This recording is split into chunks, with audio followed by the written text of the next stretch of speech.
that sound.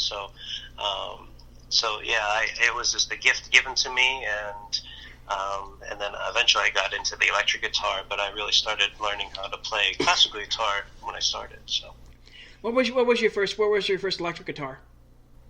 I believe it was a Strat. It was probably my gosh, that would have been. I don't even know what year that would have been, but yeah, it was like either a Strat or a copy of a Strat or something like that. About how many guitars do you own now? Now, a lot of guitars came through my hands and have gone to other homes, but I probably have about 5 or 6 guitars. Now, mainly for performance sake. Not as a collection, but I actually use them as tools that I need to do the gig with and stuff like that. So I'm not a collector. It's more of a trade for me. So yeah, because certain guitars obviously have certain sounds, and you sometimes probably tune differently for different guitars for different songs as well. I could definitely see that. Mm-hmm. Yeah, absolutely. Yeah, different sounds like classical and versus electric, and certain woods and stuff have different sounds, and you can get really into it. But I like I said, I try to mainly have the ones, because when you take it to a gig, you don't want to roll in with 10 guitars, because that's a lot of work. Yeah. Now, one question I love to ask musicians, especially those that play instruments, is do you have a name for any of your guitars? Not really. I mean, I know a lot of guys do, and a lot of girls do. I probably subconsciously have names, but I never really verbalized them or anything like that. But so yeah, I'm kind of boring on that end. But I know a lot of people who do that, and I should probably look into that. Probably be helpful for the stage crew when I need it. Yeah. Like give me Betsy or give me Wilma or something like that. It's like, yeah. Anyway, speaking of stage, I mean, one of the things that is kind of interesting as well is the fact that a stadium or a club will have a little bit different sound than what a studio might do as well. How has it been for you to kind of adjust for those circumstances? It's always adjustment. You never know what you're going to get when you get up there.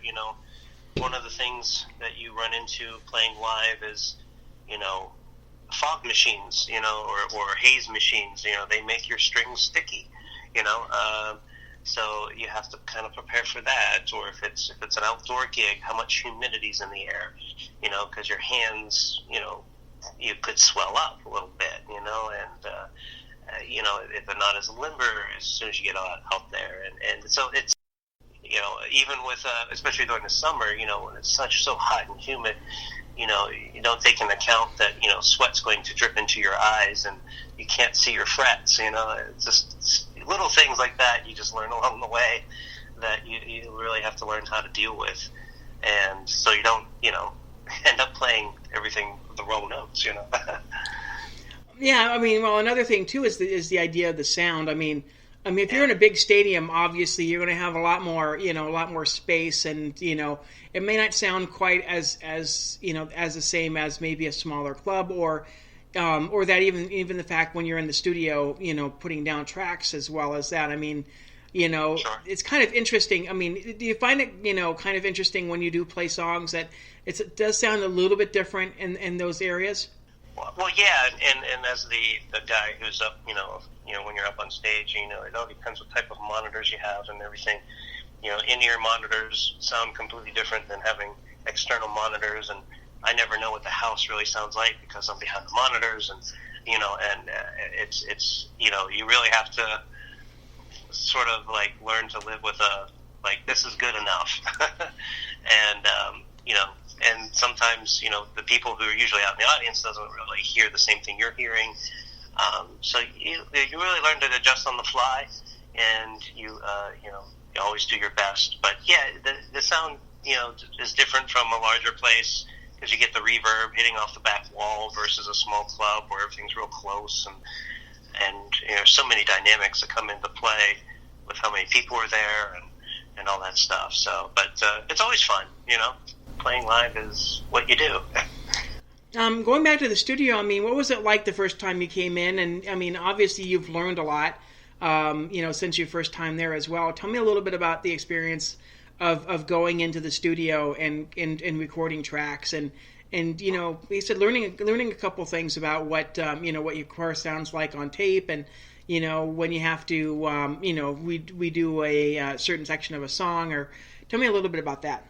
Yeah, well, it's always it's so isolated and so dry that it's very intimidating because you're put under a microscope almost, and you have many times to fix it, but when you start to play and you start to record and you play back, you're like, oh my gosh, what was that?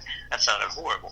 And you hear all the stuff that probably the average listener doesn't hear. But with that, it makes you a better player. It makes you play different.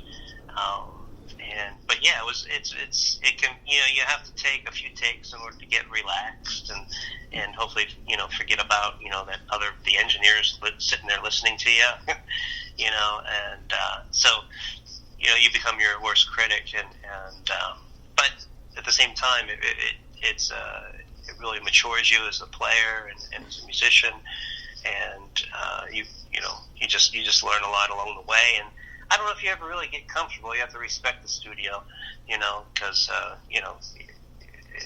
you're, like I said, you're really put under a microscope, and when you isolate vocal tracks or drum tracks or guitar tracks, it's just you. So it's humbling as well. Well, I mean, not to mention, I mean, this album, your wife does sing on it. I mean, what was it like? Yes. What was it like having her, sing a song or two? Yeah, I mean, since we've done many things together, it was nice to have her, and of course,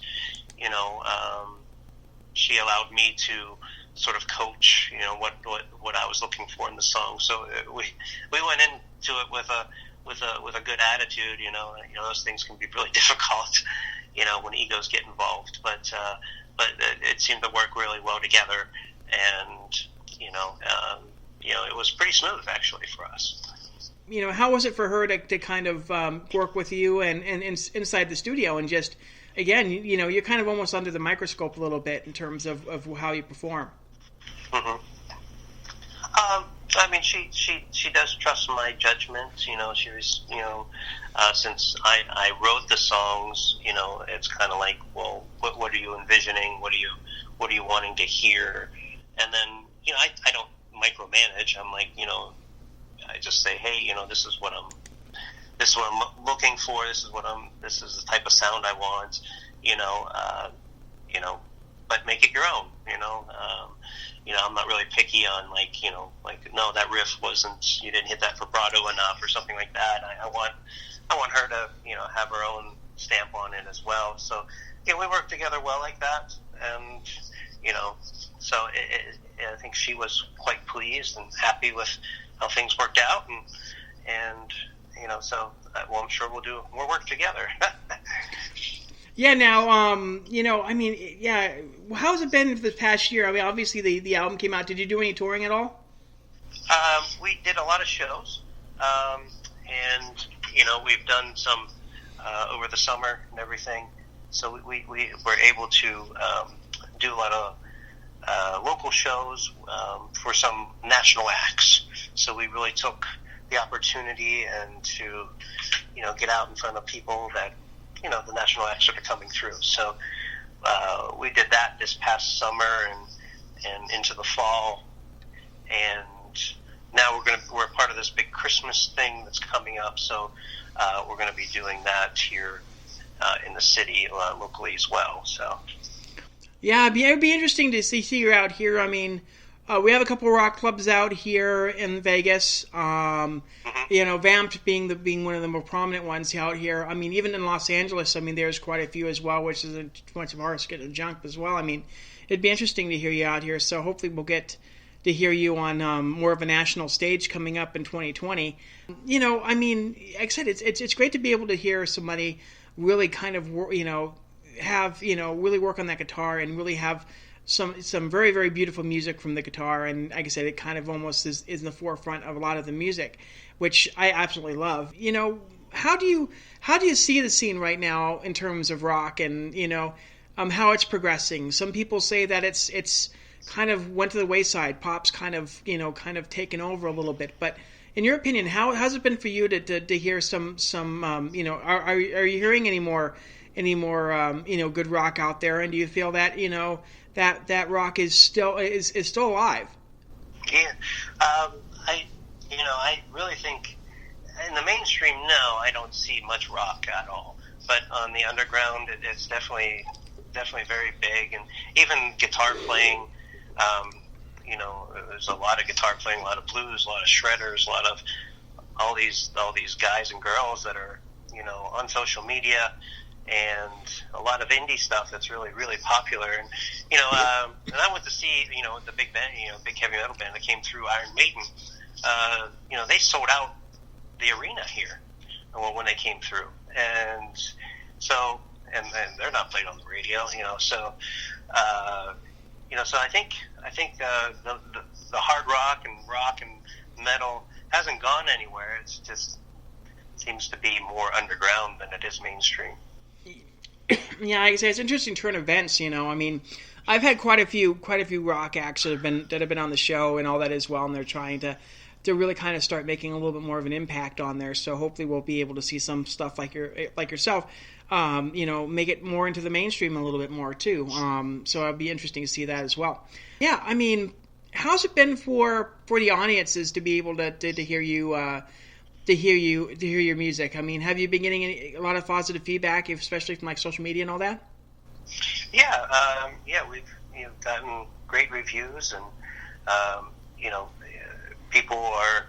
You have to, with instrumental rock, guitar music and stuff like that, you have to find your niche, and those targeted audiences. But it's been good. I mean, I've you start from the ground up and start building it, but we definitely have a fan base and an audience growing. So it's quite exciting to see that happen.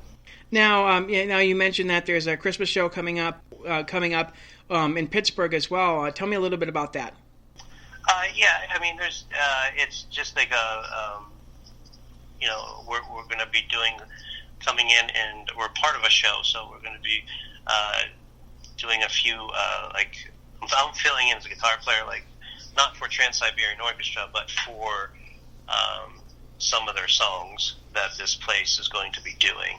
So I get to play, so that's always fun, to have the big light show. I mean, like I said, it's not Trans-Siberian Orchestra, but it's a place that does a lot of Christmas music and a lot of variety stuff. So usually there's about 18,000 people to come through on this 4-night event. So it should be quite fun. So tell me what you have planned. I mean, obviously you're probably taking a little bit of the holiday season off besides this gig that you guys got going. But what can we look forward to in 2020? I just finished another video. We're editing it now, and hopefully that will be out in a couple weeks. So looking forward to having that come out here, right after Thanksgiving, and then back into the studio, start writing some stuff, and start working on the number 2. So it's going to be quite busy coming up here. Yeah, like I said, I really hope that we can hear you more nationally. Like you said, it would be interesting to have you out here on the West Coast to be able to play some of your stuff as well, because I think it would go over very, very well. Where can people follow you on social media? Sure. Facebook, it's just Brady Novotny, Novotny music. You can find me there. Brady Novotny official on Instagram. Brady A Novotny on Twitter. YouTube, just Brady Novotny, and of course the website is bradynovotny.com. So just my name really is everywhere. So. Okay. Anything else you want to add? No, I think I just appreciate your time, and thanks for having me on. No problem at all. Like I said, I really appreciate the music, and best